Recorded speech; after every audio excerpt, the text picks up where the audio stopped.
तर नमस्कार मित्रांनो, परत एकदा तुमचं स्वागत आहे आमच्या नवीन ब्लॉगमध्ये. आय होप तुम्ही सगळे ठीक आहात. तर आज आहे संडे आणि आमचे घरचे सगळे बाहेर गेलेले जरा. आणि आज मी बनवते भाकरी. यस, दरवेळेस आई बनवता, हेल्प करता. लास्ट टाइम भाविकानं भाकरी शिकलेली, आता ते ट्राय करते. आता मी बघते आज माझ्याकडून भाकरी होईल का नाही, कारण की यांना भाकरीच खायची आहे. यस, कारण की मी थोडा आजारी होतो, सो मला डाएट मध्ये फक्त भाकरी सांगितली डॉक्टरांनी. आणि आता आम्ही भाकरी ट्राय करणार आहे. Yes, Yahoo.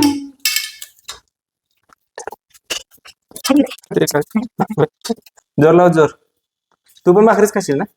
हा, काय आता मला सेपरेट करू का पोळ्या? माझं भाकरी आहे समोर.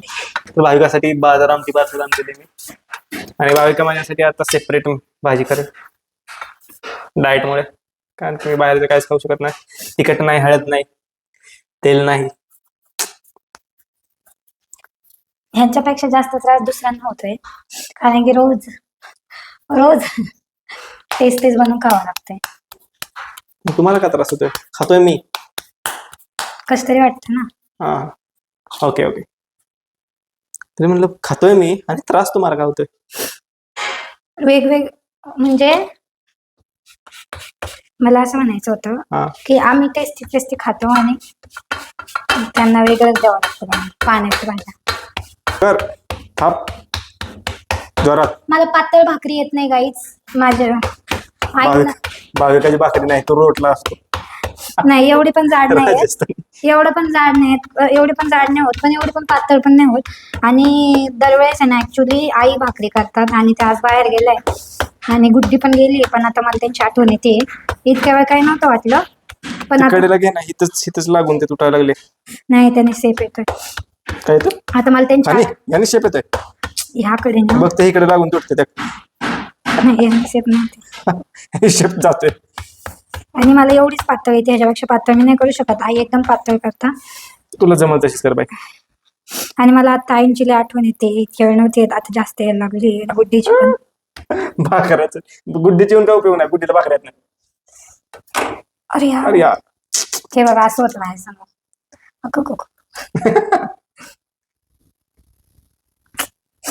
आई संग असलं का हे सगळं मॅनेज होतं. आईला अजून पाणी लावायचं. गाईज, कोणाला भाकऱ्या येतात ना, त्यांनी कमेंट मध्ये सांगायचे. व्हिडिओ आमचे बघत असतील त्यांनी. मुलींना, बायांना तर येतच असं म्हणजे मी पण बाईच आहे, पण माझ्या एजच्या मुलींना असं मला म्हणायचं होतं. ऍडमिट तरी केलं म्हणजे जे न्यू मॅरिड आहे आणि माझ्या एजच्या आहे असं, त्यांना भाकरी येतात असं. ठीक आहे, तरी मी बऱ्यापैकी चांगली आली मला. तर गाईज, भाविकांना भाकऱ्या बनवून झालेल्या आहेत आणि आता ती बनवत आहे भाजी मेथीची. ती मला मिठाची भाजी खावी लागते, कारण त्या डाएटमुळे. ती की भाविका फर्स्ट टाइम बनवते. मम्मीने फोनवरती सांगितलेलं कशी बनवायची. मला असं वाटतंय थोडीशी ना चुकीची बनली ती. का ग? काहीतरी इशू, काहीतरी राहिल्यासारखं फील होतंय मला. आणि आता यांनी खाल्ल्याशिवाय मला ते काही कळणारच नाही. काहीतरी राहिलंय. रोज आई बनवत असता आणि मला सकाळपासून एवढं शिंका येत आहे ना.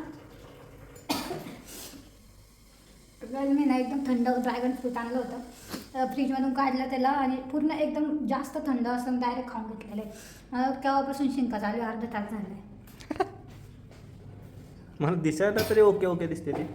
मे बी थोडं ते कुठं राहिलं का? हां, तेच म्हणलं काय झालं. माझा नवरा किती हुशार आहे बघा. काहीच आता काय 10 दिवस झाले हेच खातोय मी, त्यामुळे ती भाजी बघून समजतंय मला. कूट राहिला, शेंगदाण्याचा कूट काहीच बरोबर मी टाकलं. तुला आज कळालं की मी हुशार आहे भाविका. आज तुला कळालं मी हुशार आहे. आधीपासूनच हुशार आहे मी. कळलं का तुला? सगळं खरं आहे, बघ पटपट. शेंगदाण्याचा कूट अवेलेबल नाही, आता तो करावा लागेल. हो, ग्रेट. सो इथून सुरुवात आहे गाईज. मला या ठिकाणी शेंगदाण्याचा कूट मिळाला आहे. माझ्या आई घरी जरी नसल्या तरी पण खूप काही तयारी करून जातात घरी त्या, आणि त्याचा मला खूप फायदा होतोय आज.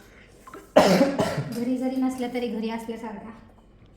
बरं झालं शेंगदाण्याचा कूट करून गेलं. थँक्यू आई. हे बघा, करायची गरज नाही पडली. फायनली भाजी रेडी आहे. हो ना हो त्या किती वेळचं मला आठवत नव्हतं आणि मला आठवलं शेंगदाण्याचं कूट टाकायचं. तुला नाही मला आठवलं. हां ह्यांना यस चला इथे टाकलं आहे शेंगदाण्याचं कूट. आता हे उठून आणि पुन्हा आपण पण भेटूया. Okay bye. तर हॅलो गाईज, आत्ता आहे ना जेवण वगैरे झालं आहे आणि मी झाले रेडी आणि ना चालले बाहेर आईंना आणायसाठी. आणि मला लई जास्त बोर होत होतं, आई करमत आई गेल्या बाहेर तर मला करमत नव्हतं. काय करताय? गाडीची चावी खिशात ठेवली आणि हे बघा नुसता टाइमपास आणि पूर्ण टाइमपासमध्ये चाललंय. संडे फंडे संध्याकाळी पण आम्ही जाणार आहे बुर्र. आता आईंना जाऊन येतो आणि हे बघा आमचा सिंबू, हे बघा आमचा सिंबू चिबू म्हणजे छोड लय गोडे आहे जा. सिंबू चला बाय सिंबाची मज्जा बघा. बाय सिंबा बाय, चालले मी हा बाय. बूट चाललो मी. बघा कसा बाहेर आला. तर गाईज आता मी जाऊन येते, आईंना घेऊन येते. पटपट रेडी झाले मी आता. माझ्या फेसची ना गाईज खूप आग होते का माहीत नाही, पण आय थिंक मला असं वाटतं माझ्या फेसला काहीच सूट होत नाही, काही जरी लावलं तरी सिर्फ फक्त पावडरशिवाय. तर आता मी जाते बाहेर, आईंना घेऊन येते आणि नंतर आपण आल्यावर भेटूया. Okay bye.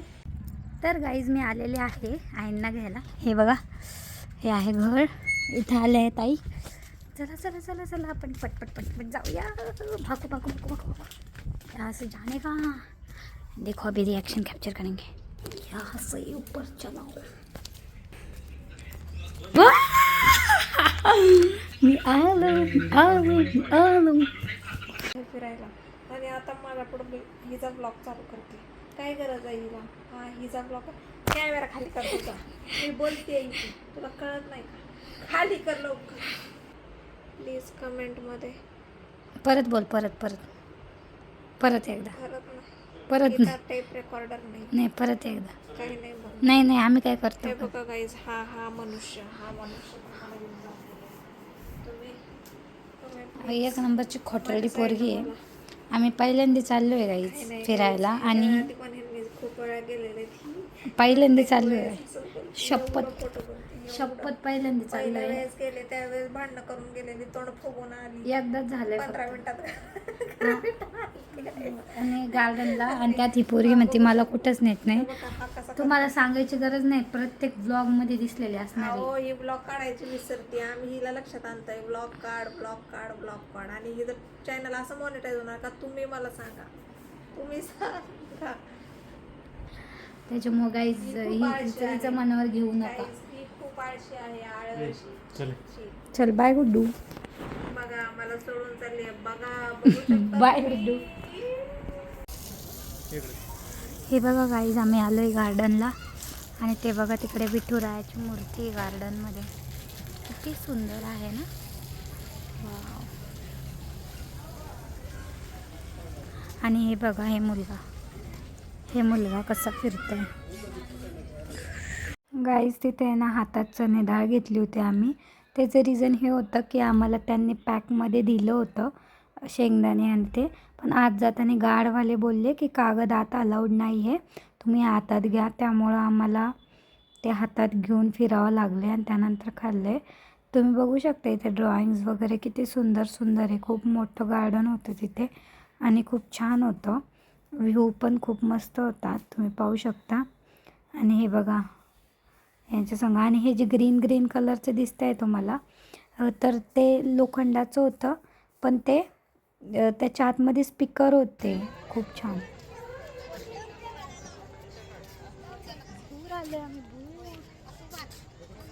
तिथला व्ह्यूज बघा गाईस किती छान होता नाईटच्या नंतर. आणि समोर ती बिल्डिंग पण खूप मस्त होती. त्यानंतर तुम्ही मूर्ती बघू शकता किती छान दिसती आहे. विठ्ठलाची मूर्ती आहे ही आणि किती सुंदर रूप दाखवतं आहे त्यांनी तिथे गार्डनमध्ये लावले. आणि सनसेट पण बघा तुम्ही किती छान दिसतोय. आणि ह्या साईडला त्यांनी ना स्पीकर लावले होते हे ग्रीन कलरचे, तेच तुम्हाला दाखवत होतं. कारंजा पण होता तुम्ही बघू शकता, खूप सुंदर. आणि तिकडे ना संत एकनाथ महाराज वगैरे त्यांच्या सगळे लोक जे असतात त्यांच्या सगळ्यांच्या मूर्त्या होत्या वेगवेगळ्या. आणि त्यांची साईडला माहिती पण दिलेली होती किती सुंदर होतं बघा तिकडचं दृश्य. आणि त्यानंतर आम्ही गेलो होतो हा रोल खायला. आलूचा असतो हा, मला खूप आवडतो. माझे हजबंड आणि मी गेले. तर गाईज आता आम्ही आलो आहे घरी. गार्डनवरून जाऊन आल्यावर यांचा एक फ्रेंड आहे, आम्ही त्यांच्या घरी गेलो होतो. त्यांचं ॲक्च्युली आजच शिफ्टिंग झालं आहे दुसरीकडे त्यांच्या घरी. आणि खूप जास्त थकलो आहे आम्ही. त्यांच्याकडे 1.5-2 तास आम्ही बसलो होतो गप्पा वगैरे मारून. आणि आता घरी आलो, यांना जेवायला वाढलं. मला तर जेवायची इच्छा नाही आहे. आणि मग आता ब्लॉगला इथेच एंड करू. व्हिडिओ आवडला असेल लाईक शेअर आणि सबस्क्राईब करा. Okay bye.